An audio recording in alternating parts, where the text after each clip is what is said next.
Corona virus क्या कहता है कि देश की जनता जब अपने अधिकारों की बात करे, स्कूल में बच्चे पढ़ने जाए तो कोरोना फैल जाएगा।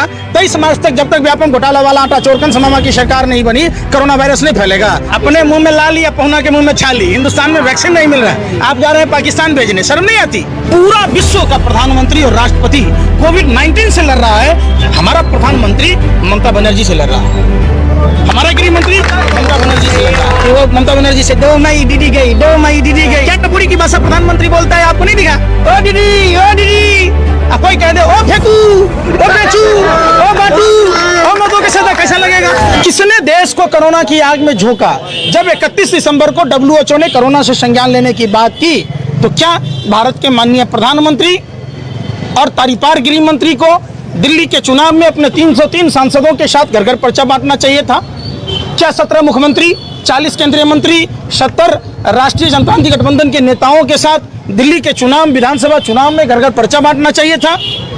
फरवरी में जो डबल इंजन चलान मंगला यहाँ के यहाँ नाच रहे, ततैया नाच रहे। गुजरात में 13 साल आप मुख्यमंत्री थे, 6 साल से प्रधानमंत्री थे, आप वहाँ नाच ततैया नाचते। क्यों आपको अहमदाबाद, जो गुजरात की राजधानी है, जिसका नाम कर्नावती था, आपने कोरोनावती बना दिया? चलो झूठ के पार चलो, 10 किलोमीटर लंबी 7 फीट ऊंची दीवार बनानी पड़ी। शर्म नहीं आती आप लोगों को भी सवाल करते हुए? आप लोग कहाँ सवाल घुमा देते हो? हम तो सवाल कर रहे हैं अभी। कोरोना वायरस क्या कहा? अरे सुन तो लो भाई, कोरोना वायरस क्या कहता है कि देश की जनता जब अपने अधिकारों की बात करे, स्कूल में बच्चे पढ़ने जाए तो कोरोना फैल जाएगा। 23 मार्च तक जब तक व्यापम घोटाला वाला आटा चोरकन समामा की सरकार नहीं बनी, कोरोना वायरस नहीं फैलेगा। बिहार के चुनाव में नहीं फैलेगा, हैदराबाद के नगर निगम चुनाव में नहीं फैलेगा, 5 राज्यों में नहीं फैलेगा। चुनाव जरूरी था या देश की आवाम की हिफाजत जरूरी थी? कौन लोग जिम्मेदार है? आप हमें बताइए ना, कौन लोग जवाबदेह हैं? भाजपा जब चीख के चिल्ला के कह रही है हिंदू खतरे में, आपको पूर्ण विश्वास होता है फिर? आप भी कह रहे हैं भाजपा की भाषा में? नहीं, हम तो सवाल कर रहे हैं सिर्फ। जो भाजपा नेता कहते हैं हिंदू धर्म खतरे में है, उनको बुला लीजिए। हम हिंदू धर्म से आते हैं, ये मुसलमान हैं, यहाँ पर बहुत सारे हिंदू और मुसलमान मिश्रित है। पैंट खोल के तो भाजपा नेताओं को नहीं ना दिखाना होगा कि हमारा जबरदस्ती खतना नहीं हुआ है। आप समझिए, ये लोग लव जिहाद पर कानून बनाते हैं, दामाद मुस्लिम खोजते, तो हमको कहने हमसे शादी क्यों नहीं करते अपने बेटियों का, अपने बहनों का? क्यों हम हिंदू दामाद नहीं ढूंढते? आप सब सुनिए, हिंदू धर्म खतरे में क्या है आप बताइए ना। जो प्रभु श्री राम को नदी पार कराया केवट समुदाय, उसी समाज की विधवा बहू के साथ प्रधानमंत्री ने फ्रॉड किया। 24 लाख लोगों को घर नहीं दिया। इस बात का तकलीफ नहीं है, इस बात का तकलीफ है कि जिस महिला को ब्रांड एम्बेसडर बनाया प्रधानमंत्री ने, धोखा दिया, फ्रॉड किया, चीटिंग की। हमारे देश का प्रधानमंत्री फ्रॉड है, इस बात को पूरे वर्ल्ड कहने लग गया। क्या प्रधानमंत्री को अपने पद की गरिमा नहीं थी? कम से कम उस निषाद समाज की विधवा बहू जो बिहार की रहने वाली है, लक्ष्मी देवी को मकान तो दिया होता। आप एक बात बताइए, आप कह रहे हैं हिंदू खतरे में है, खाद के बोरे पर 50 किलो के बोरे पर 700 रुपया बढ़ गया, हिंदू खतरे में नहीं है? सरसों के तेल 50 रुपए का तेल 150 रुपए बिक रहा है, हिंदू खतरे में नहीं है? फिर महंगाई है, पहले की महंगाई डाइन खाई जाते हैं, आपकी महंगाई आपकी भौजाई हो गई, डार्लिंग हो गई। शर्म नहीं आता आप लोगों को? उस समय क्या मनमोहन सिंह जी घर में कुआं खोद रखे थे पूर्ववर्ती सरकारों ने कि बाल्टी लगाया खींच लिया, जो आप नंगा नाच रहे थे सड़कों पर? शर्म नहीं आती आप लोगों को? नहीं, दूसरी तरफ तो वैक्सीन जश्न भी मनाया जा रहा है। अपने मुंह में ला लिया, पहुना के मुंह में छाली। हिंदुस्तान में वैक्सीन नहीं मिल रहा है, आप जा रहे हैं पाकिस्तान भेजने, शर्म नहीं आती? अरे हिंदुस्तान की 135 करोड़ आबादी ने आपका क्या बिगाड़ा है? आप समझिए तो सही। आपने हर किसी को कहते थे प्रधानमंत्री जी, भाइयों बहनों मित्रों, हमारा तो सपना है अमेरिका और ब्रिटेन के लोग लाइन में लगे वीजा के लिए। अपनी बूढ़ी माँ को लाइन में लगा दिया। एक प्रधानमंत्री अपनी माँ को 4000 रुपये के लिए लाइन में लगाता है। हम होते तो मुंह में काली पोत के चुल्लू और पानी में डूब मरते। हम नरेंद्र मोदी की तरह बेशर्म नहीं है, आप समझिए। आप अपनी माँ को लगाएंगे क्या 4000 रुपये के लिए? फिर समझिए बात को। अब देखिए, नोटबंदी से पूरे देश को लाइन में लगाया, जीएसटी से व्यापारी भाइयों को लाइन में लगाया, स्कूल कॉलेजों में छात्रों को लाइन में लगा दिया, हमारे मजदूरों को अनप्लैन्ड लॉकडाउन में लगा दिया। अब जो हिंदुस्तान में जिंदा है वो अस्पतालों में लाइन में है कि बेड मिले, दवाई मिले, डॉक्टर मिले और राशन पानी मिले कि खा सके। चूंकि प्रधानमंत्री ने सबको लाइन में लगा दिया, भुखमरी के कगार पर पहुंचा दिया। और जो बेचारे मर गए हमारे भाई हिंदुस्तान के, वो श्मशान घाट में वेटिंग लिस्ट में है, वहाँ टोकन बांट रहे हैं ये लोग। 70 साल में विकास की है, बताइए कि मुर्दों को भी टोकन मिल रहा है। कब्रिस्तान कहते थे खुद प्रधान, सुनो तो सही, अरे सुन तो लो, प्रधानमंत्री ने क्या कहा था, आगरा के पास में फतेहपुर सिकरी पड़ता है जी। तो कब्रिस्तान बने तो शमशान भी बनना चाहिए। ये हर हर मोदी, घर घर मोदी, हर घर में शमशान बना दिया। आज ये हालात हो गई देश की, ऐसा कोई घर परिवार नहीं बचेगा, ऐसा कोई गांव नहीं बचेगा जिस गांव में एक मौतें निश्चित न हो। क्या बना दिया आपको? देश विश्वगुरु बनाने के लिए दिया था कि शमशान घाट है? शमशान घाट बनाने के लिए दिया था। 70 साल नाच रहे हैं नंगा सड़कों पर। इसके 70 जिम्मेदार आप प्रधानमंत्री को ही क्यों समझ रहे हैं? आपको बनाऊं, आप प्रधानमंत्री हैं। अरे सवाल पत्रकारिता करते हैं आप, टेप रिकॉर्डर कैसेट की तरह क्यों जो शासन सत्ता में होगा, जो प्रधानमंत्री जी लगातार 2012, 13, 14 में चीख रहा था, चिल्ला रहा था, जिन जिन बातों पर चिल्ला रहा था, महंगाई पर बात की, महंगाई और बढ़ा दिया। अर्थव्यवस्था पर बात की, मोदी जी के शासन में पिस गया पूरा देश, विकास चला गया बांग्लादेश। देख लीजिए, विकास की बात कह रहे थे, विकास हुआ। आत्मनिर्भर करने की बात जसोदाबेन की तरह देश के मजदूरों को आत्मनिर्भर कर दिया। अब पूरी देश की आवाम को आत्मनिर्भर कर दिया कि राम भरोसे हिंदू होटल, भगवान भरोसे छोड़ दिया। अपना इलाज कराओ, मरो जरो कुछ भी हो, अपना मसराम मस्सी में आग लगे बस्ती में, अपना काम बनता, बाहर में जाए जनता। ये चुनाव में बस है। पूरा विश्व का प्रधानमंत्री और राष्ट्रपति कोविड-19 से लड़ रहा है, हमारा प्रधानमंत्री ममता बनर्जी से लड़ रहा है, हमारा गृह मंत्री ममता बनर्जी से लड़ रहा है। पूरी की पूरी भाजपा सरकार।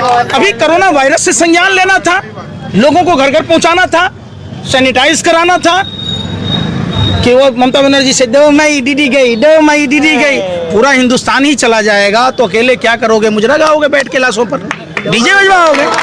कैसी बात कह रहे हो आप? सवाल करो। देश में तमाम जो परिस्थितियां हैं, जो प्रधानमंत्री लगातार कहते थे हवाई चप्पल वाले को हवाई यात्रा करो, एयर इंडिया भेज दिया, एयरपोर्ट भेज दिया।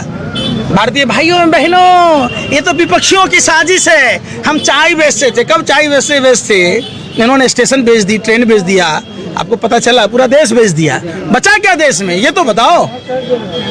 ये सवाल नहीं पूछते। हिंदू खतरे में है, रेल का किराया बढ़ गया तो हिंदू खतरे में नहीं है, नहीं दिख रहा आपको? प्लेटफॉर्म टिकट 3 रुपए के बदले में 50 हो गया तो हिंदू खतरे में नहीं है। आप 30% मुसलमान भाइयों को डराने के हिसाब से आप 70% देश की आबादी को लूट रहे हो।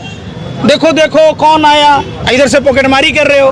देश के पॉकेटमार प्रधानमंत्री समाज के हर वर्ग के लोगों के साथ पॉकेटमारी कर रहे हैं, ये आपको नहीं दिख रहा। आप मर्यादा सिखाने चल दिए, हिंदू धर्म सिखा, फिर वही बात। दूसरी तरफ अगर जय श्री राम ममता बनर्जी नहीं बोलती है तो आप लोग तो समर्थन कर रहे हैं। किसने कहा? ममता दीदी ने ये कहा कि मैं भी, अरे सुन तो लो ना, चिल नहीं है। हमारा धर्म सिखाता है नारी सर्वत्र पूजते। आपने देखा होगा रावण, कौरव और कंस को, नहीं देखा क्या? रावण, कौरव और कंस ने नारियों का अपमान किया, तीनों का समूल नाश हो गया। प्रधानमंत्री के पास में तो कोई है ही नहीं, आगे नाथ न पीछे पगा, बगैर लगाम का कूदे गधा, खुद ही उछल के पूरे विश्व घूम के आ गए। समझिए, रावण ने माँ सीता का अपमान किया, कौरव ने द्रौपदी का अपमान किया, कंस ने देवकी का अपमान किया और प्रधानमंत्री ने जसोदाबेन का अपमान किया। हमारे हिंदू धर्म में 16वां संस्कार है शादी, मांग में सिंदूर भरना, अग्नि के 7 फेरे लेना कोई दस्तूर नहीं। इस बात का प्रतीक है कि ताउम्र जब तक उनकी पत्नी जिएगी उसकी मांग को पूरी की जाएगी। 7 वचन निभाने की प्रधानमंत्री पूरा देश को जसोदाबेन बना दिया, नहीं दिख रहा आपको? है रतौदी एक दिनवदी हैं। और जो आप प्रभु श्री राम की बात कहते, रामायण में जब प्रभु श्री राम के भाई लक्ष्मण जी मूर्छित हुए तो संजीवनी बूटी लाया कौन? हनुमान जी। और हनुमान जी सुसेन वैद्य को लाए लंका से, तो मोदी जी को नहीं दिख रहा। आज सुसेन वैद्य को लाने में और संजीवनी बूटी लाने में व्यवधान कौन पैदा किया? कालनेमी राक्षस। ये भाजपा के लोग वही कालनेमी राक्षस जो भगवा वस्त्र पहनकर भगवान का नाम लेकर भारत के विकास को अवरुद्ध किया। समझिए, फिर आप कह रहे हैं हिंदू खतरे में है। पकौड़ा तलने का तो रोजगार दिया है भाजपा, पकौड़ा तलने का रोजगार तो दिया है युवाओं को भाजपा ने। तो अमित शाह के बेटे को पकौड़ा क्यों नहीं तलवा लेते हैं? क्यों बीसीसीआई का सेक्रेटरी बनाया? धूमल के बेटे अनुराग ठाकुर को क्यों मंत्री बनाया? उससे क्यों नहीं पकौड़े तलवा लेते? क्यों नहीं राजनाथ सिंह के बेटे से पकौड़ा तलवा लेते? शर्म नहीं आती आप लोगों को? आप लोगों को शर्म ही नहीं आती? देश का जनता पकौड़ा तले और आप खुद ही सरकार में बैठ के सत्ता का सुख भोगिए। कहाँ का नियम है भैया? इसीलिए स्कूल कॉलेज में शिक्षा के बजट में कटौती किया क्या कि पढ़ेगा इंडिया तो पूछेगा इंडिया है? इसीलिए क्या? पंकज जी, एक आखिरी सवाल, आपको भाजपा का लहर नहीं दिख रहा है?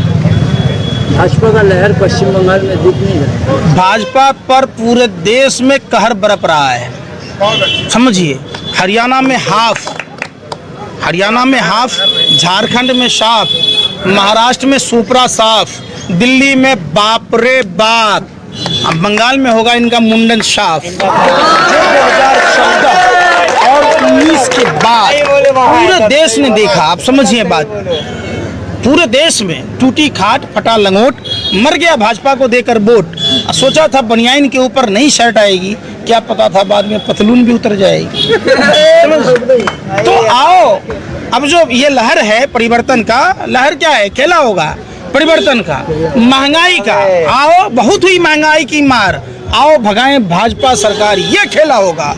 बहुत हुए युवा बेरोजगारों पर अत्याचार, आओ भगाएं भाजपा सरकार, ये परिवर्तन का कहर बन के टूटेगा, खेला होगा। बहुत हुआ मां बहनों पर अत्याचार, आओ भगाएं भाजपा सरकार, इस बात का खेला होगा, इस बात का परिवर्तन होगा। और सुनिए, बंगाल की ये वो धरती है जो ऐसे ऐसे लालों को पैदा किया, जो सिर्फ भारत को ही आज़ाद नहीं कराया, विश्व के कई देशों को सुभाष चंद्र बोस आज़ाद कराए ब्रिटेनिया हुकूमत से। ये धरती है सुभाष चंद्र बोस की।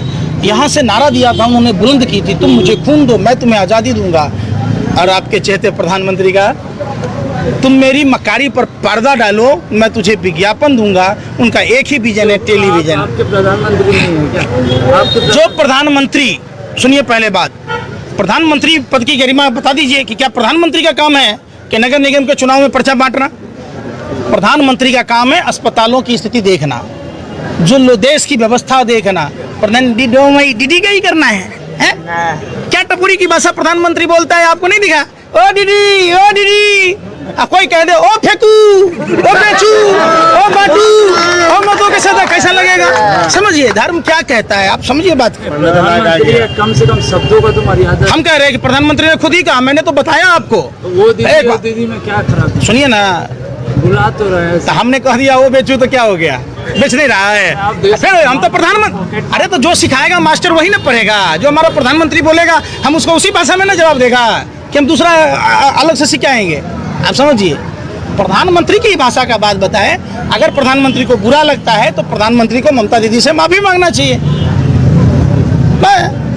समझिए, देश की तमाम स्थितियां, जो प्रधानमंत्री कहते थे, भाइयों बहनों मतदान के दिन महंगे सिलेंडर को प्रणाम करके जाना। अब पूरे देश की जनता कंफ्यूज है, किस किस चीज़ को प्रणाम करके जाऊं?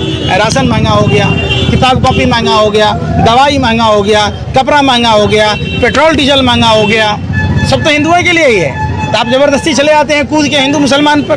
क्यों भारत की फिजा को खराब कर रहे हैं? चमन में फूल हाथों में गुलदान रहने दो, चमन में फूल हाथों में गुलदान रहने दो, मंदिर का भजन मस्जिद का आज़ान रहने दो। दो ही कौम की बात करती है ये सरकार, ये हिंदू ये मुसलमान रहने दो। हमारे हाथों में तिरंगा, हमें पुराना हिंदुस्तान में रहने दो। हिंदुस्तान की आज़ादी